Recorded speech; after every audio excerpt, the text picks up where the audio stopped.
What's up, everybody? This is our college basketball big game breakdown for Tuesday, March 4th. My name is Logan. With me in the studio, Nick Von Brick. What's up? A lot of games to break down. Super Tuesday is here. We're going to recap a very profitable Saturday collectively, and then we will give you our best bets.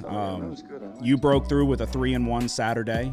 Producer Bam got his first win on the show, BYU. A shot in the dark, and got some CLV and a big-time win. I think it was a 20-point win, no sweat winner. I go 3-3. We got off to a rough start to start the day, but we bounced back with two late-night winners, Iowa State, and then Florida got the job done. I think we were both on that one.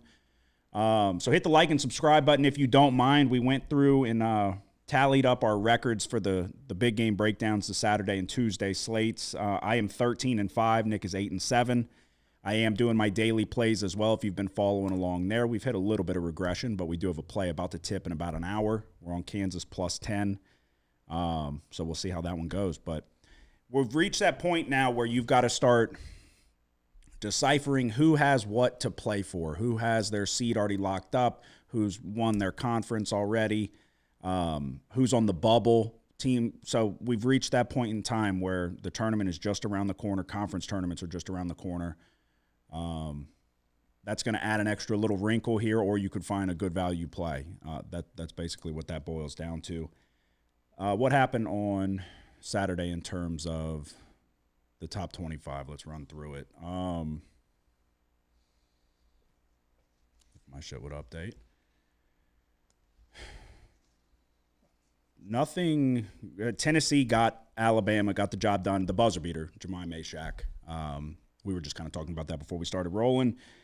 I don't know what Alabama was doing there. Obviously, you get the 5 seconds, but Nate Oates basically checked out at the end of that game, didn't care to coach and let Meshack go unimpeded, get a wide open three. I understand he's not a three-point shooter, but maybe try to do something. You can't take the timeouts home with you, but he tried his best. But big-time buzzer beater for Tennessee.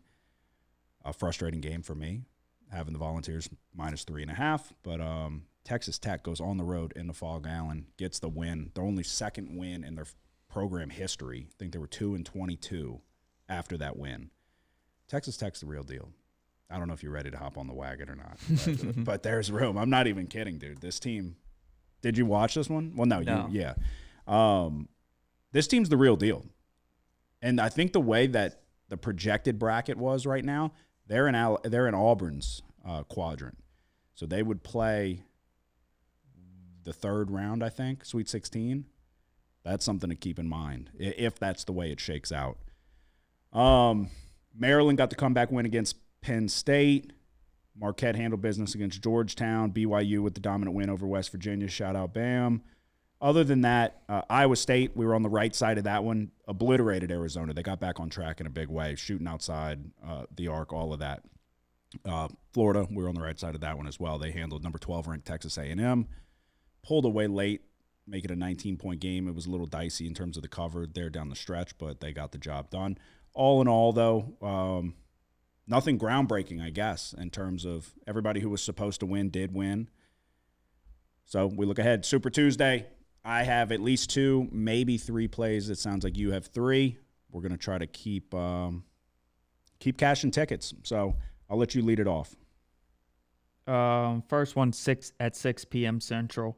St. Louis at Dayton. Dayton 6.5-point favorites. The total's 144.5. Dayton on a 2-game win streak. St. Louis has won 3 games in a row.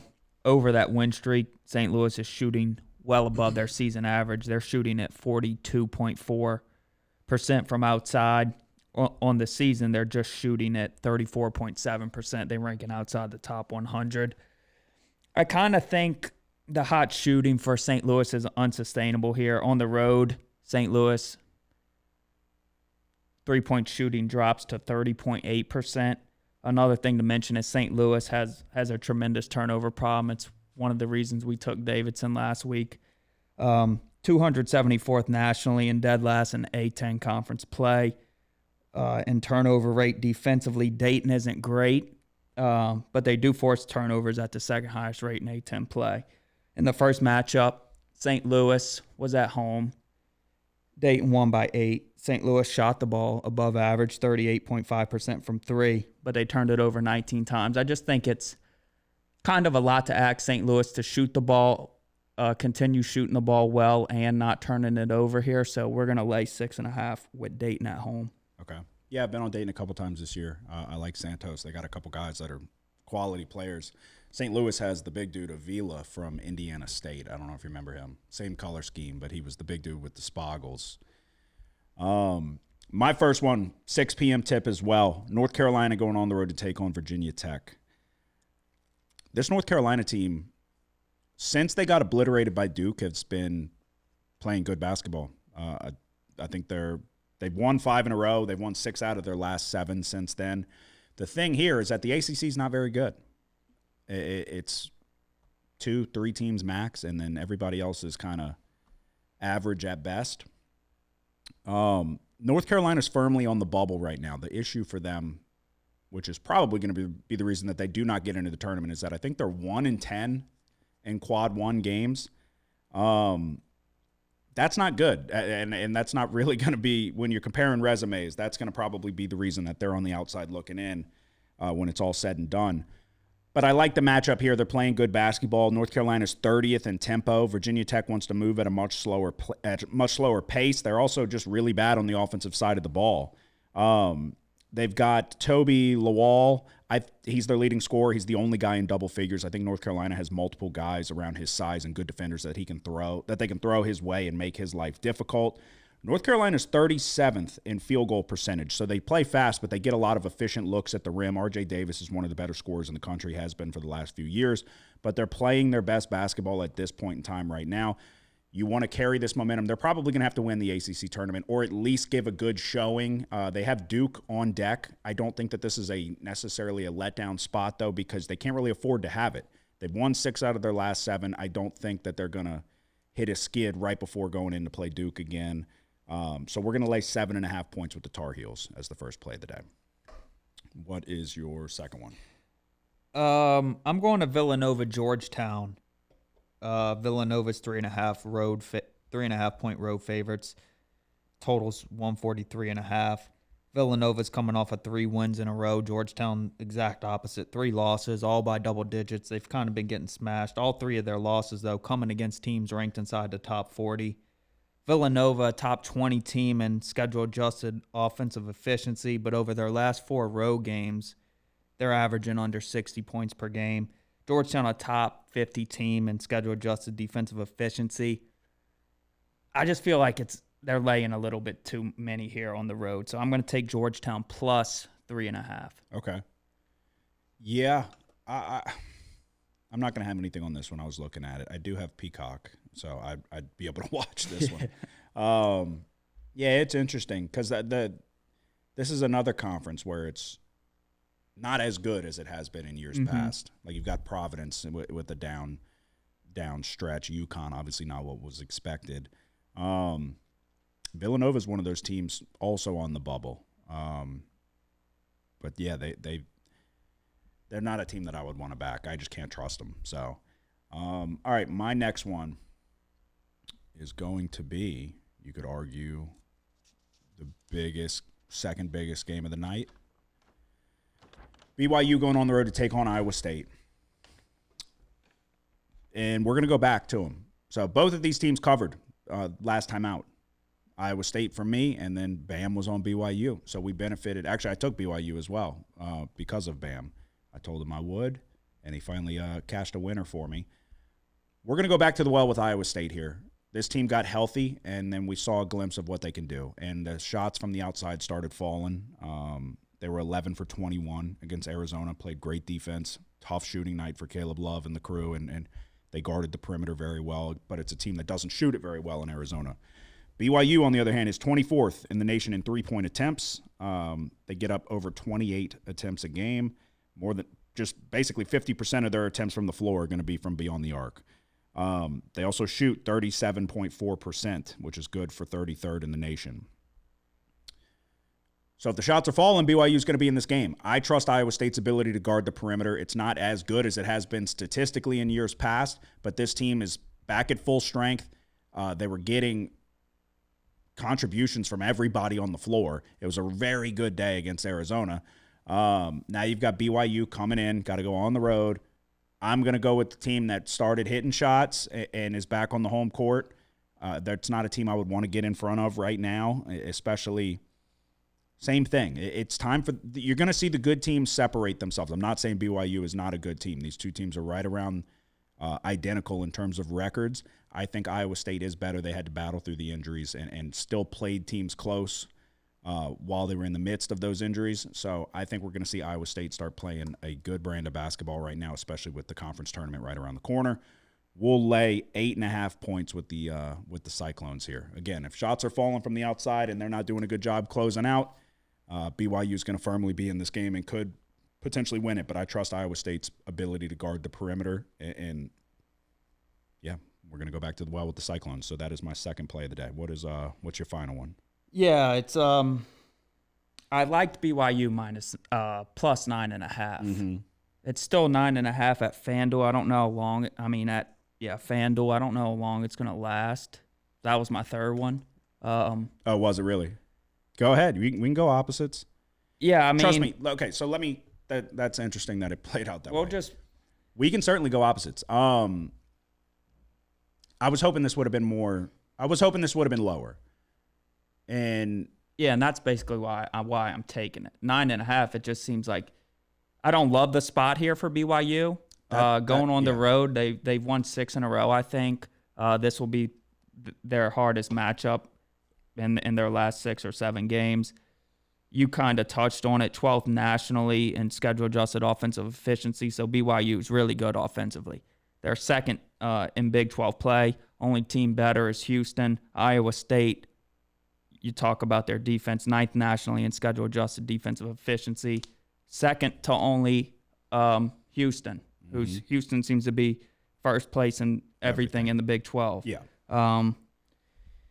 It's like you really respect Iowa State's defense, but it's like on the other hand, BYU, while they're top 30 nationally in 3-point field goal percentage, second in the Big 12 only to Houston. That's not all they can do. Top 5 nationally in 2-point field goal percentage, number 1 in Big 12 play. If Iowa State does have a defensive deficiency, it's the perimeter defense, ranking 138th nationally, 10th in Big 12 play. There's another key thing here to mention. BYU, a key bench player, went out last game against West Virginia with a knee injury. Cannon Catchins, he's day-to-day. 18 minutes per game, 7.6 points per game, 35% 3-point field goal shooter. So I don't know. It just seems like I don't love the spot here for BYU. It just seems like too many points at 9.5.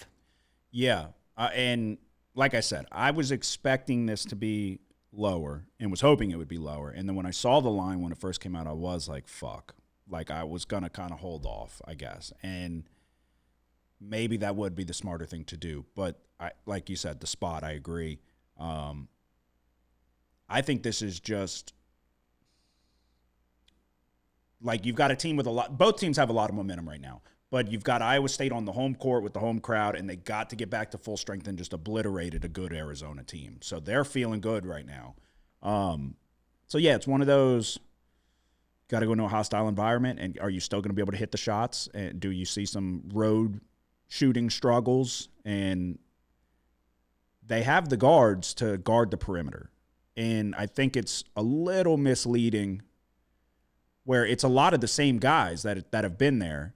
And with TJ Otzelberger and all of that, like he prides himself on the defensive side of the ball and cranking up the intensity. And a lot of these guys have been there. They've shown that they can guard the perimeter.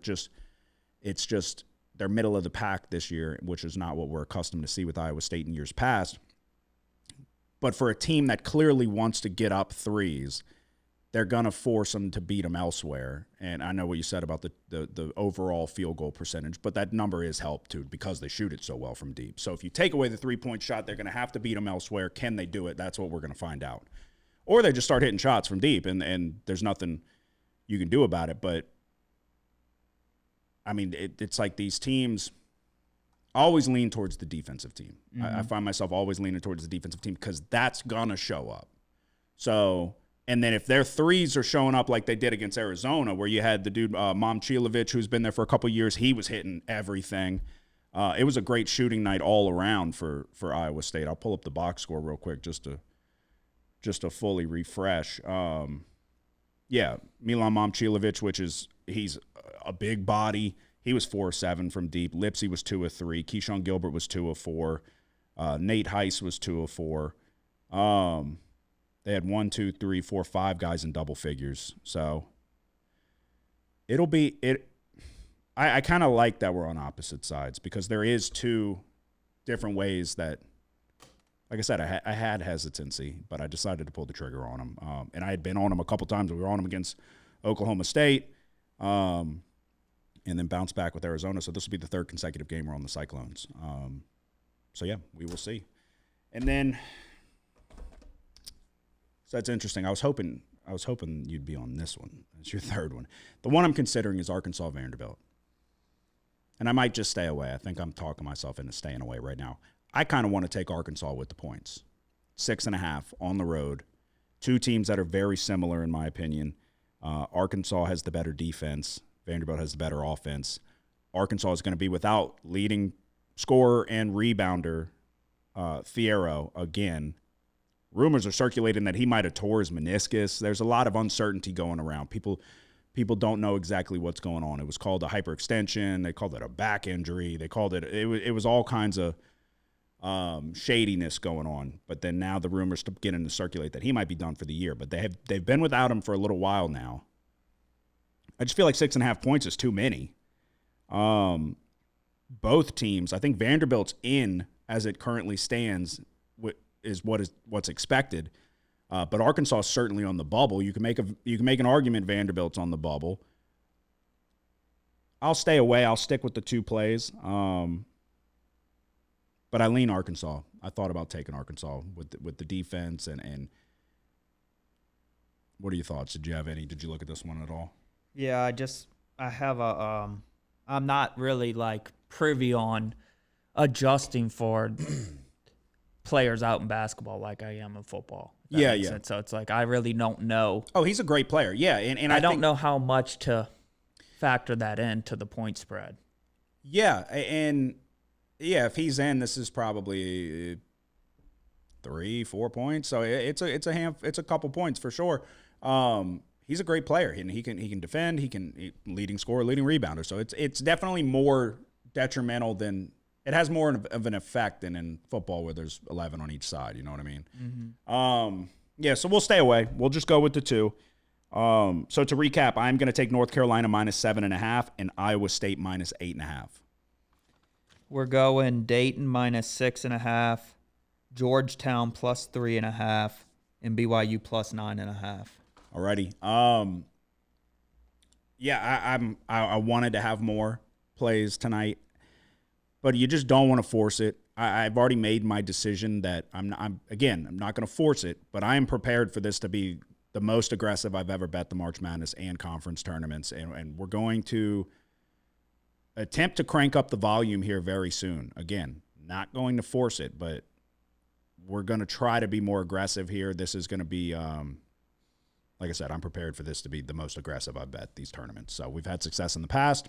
Yeah, and some are already starting. Maybe I don't know that I'm going to the Patriot League, or the Barbasol Horizon League, but hey, there's value. Value's value. So if you can find a good bet, it doesn't matter what the teams are. So a lot of people, myself included, it's weird. I kind of use these as like I use these games. It's what I think are good bets, and I'm betting a chunk of money on all of these games.